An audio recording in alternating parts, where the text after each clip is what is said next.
The purchasing part of the automotive customer journey is divided in three main phases. Phase 1. Awareness. Automotive brands invest on advertising. Phase 2. Consideration. The customer conducts an online research on the available option. Phase 3. Decision. The customer visits one or more dealerships and makes the final purchase decision.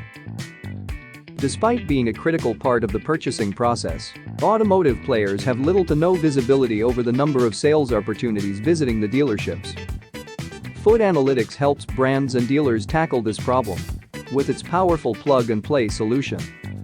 The solution works by plugging one or more small sensors in the dealership's wall outlets. These sensors detect Wi-Fi signals emitted by smartphones, which are processed by our algorithms and then are converted into valuable KPIs.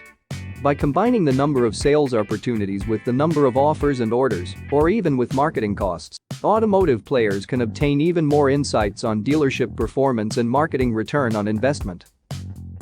This data is then displayed in visually appealing and intuitive dashboards available in our ICNO's web platform, but can also be retrieved via our APIs. This way, dealers and brands have full visibility over their sales funnel with different levels of granularity, from a country level to a particular sales room. Connected Automotive by Foot Analytics is just one service among the many that we offer.